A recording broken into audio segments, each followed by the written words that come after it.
The year is 2024 and the economy is tanking. People are losing their jobs left and right. Single mother of 3, Alice Palmer is having a hard time making ends meet. With her husband leaving her 5 years ago, Alice has had to work extra shifts at the hospital while studying for her nursing degree. She's managed to put herself through school and pay all her bills on time, even with the recent inflation. Alice recently got a call from her bank telling her that her loan interest rate was going up. And because this would cause her monthly mortgage payment to go up by $300 a month, her bank suggested she take out a balance transfer card so that she could pay off her mortgage faster and save money. So Alice did. She transferred over half her credit card balance onto her new balance transfer card, which had a 0% interest rate for 18 months. This saved her $300 a month and allowed her to make her mortgage payment on time every single month. Except soon after, the reality started to set in. Now that she had more debt, her credit card companies were raising her interest rates higher than ever before. And even though she paid her balance transfer card on time every single month, her minimum payments on her other cards were now $500 more than before. Just like that, her life savings started to disappear. That's why when Alice saw a news report about the CEOs of major credit card companies making billions of dollars in profits, she was shocked. How could they be making so much money if customers like her were paying off their debts on time? Well, the answer is simple, yet sinister.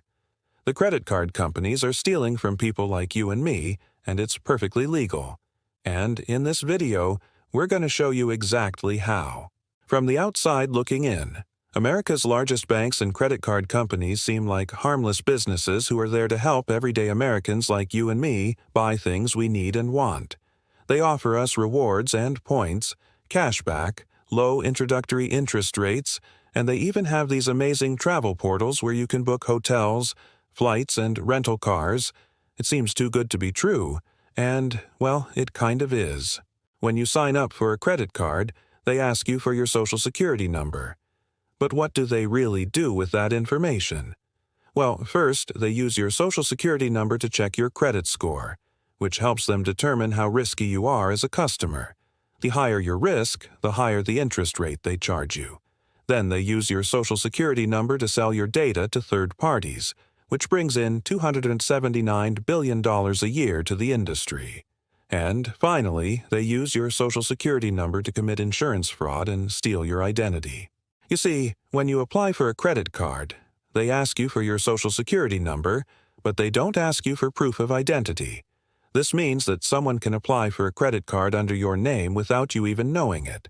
And then, when you don't pay your bills on time, those late fees and penalties get added to your credit report, ruining your credit score and allowing the scammer to steal your identity. And it gets even worse. One study found that banks and credit card companies earn more money off the poor than the rich. Here's why.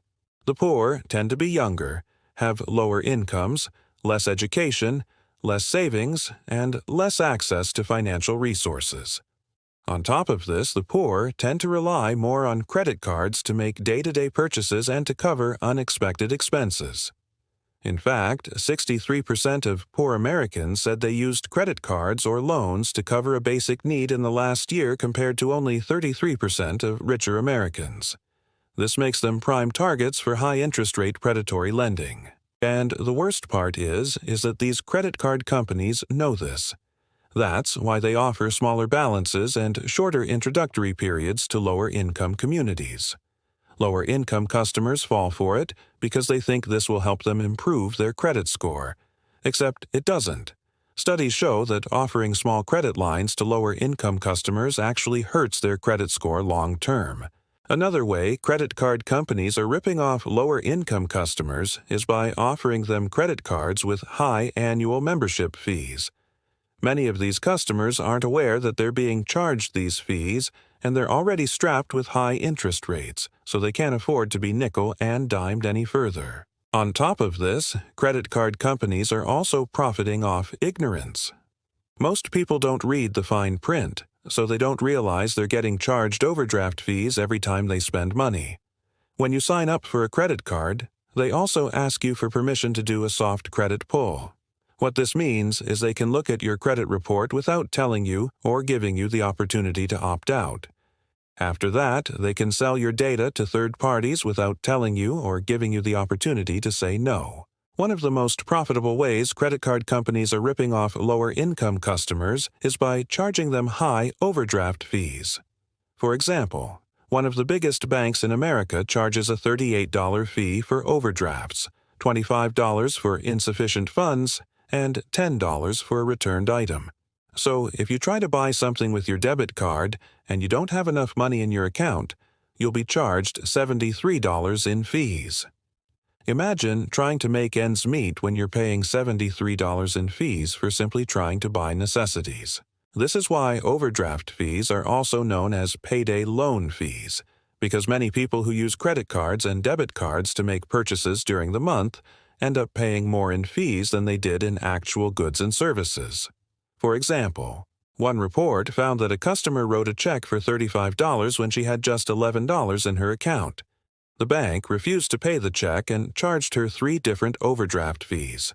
By the time the bank was done with her, her $35 check cost her $124. It gets even worse. According to the Consumer Financial Protection Bureau, banks collect an average of $11 billion a year in overdraft fees, and 53% of customers who have checking accounts with overdraft protection end up paying overdraft fees. And when you look at lower-income communities, that number jumps to 78%. And even though Congress passed the Economic Growth, Energy Independence, and Regulatory Relief Act of 2019, which was supposed to cap overdraft fees at $12 per item, big banks have managed to find loopholes around this law. What this means is that if you write a check for $35 when you only have $10 in your account, you'll be charged a $12 overdraft fee for writing that check. But you'll also be charged a $12 overdraft fee for each of the 2 times the bank tries to collect the money from you. And then, if you don't have enough money to cover those overdraft fees, you'll be charged another $12. Before you know it, your $35 check will cost you $68. The reason banks are able to get away with this is because our government is letting them. Our government is owned by the banks. In 2018, the top 10 banks in America spent $26 million lobbying Congress. To put it into perspective, that's more than the entire GDP of Tuvalu, which is a country located in the Indian Ocean. Despite the fact that credit card companies are making billions of dollars in profits and that they're ripping off lower-income communities, they've managed to convince the American public that they're doing something wrong. This is because credit card companies fund fake news websites and social media pages that publish false information about credit card debt. The goal is to make you feel guilty so you start spending less money.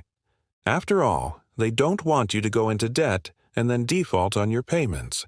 Instead, they want you to pay down your debt slowly over time so they can continue to make money off of you. This is why credit card companies also send you pre-approved credit card offers in the mail. It's a way of saying, hey, we know you want to buy stuff, so here's some free money. Go ahead and treat yourself. We won't tell. So what can you do to protect yourself from getting ripped off by credit card companies? First, stop using credit cards unless you plan on paying them off in full every single month. Second, always read the fine print.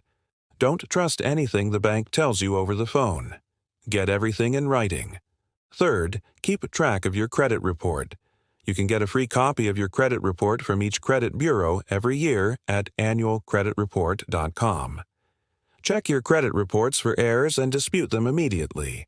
And fourth, contact your local consumer protection office if you feel like you're being ripped off. Some of the biggest banks in America are Bank of America, J.P. Morgan Chase, Wells Fargo, Citigroup, and Goldman Sachs. Some of the biggest credit card companies in America are Visa, MasterCard, American Express, Discover, and Capital One. These are the institutions that are profiting off the poor and that are legally stealing from you. With that said, nothing in this video should be taken as financial advice. We're just some random people on the internet, so please consult a professional before making any decisions. Also, please hit the like button because it helps us out a lot, and subscribe for more great content. Thank you guys so much for watching, and we'll see you in the next video.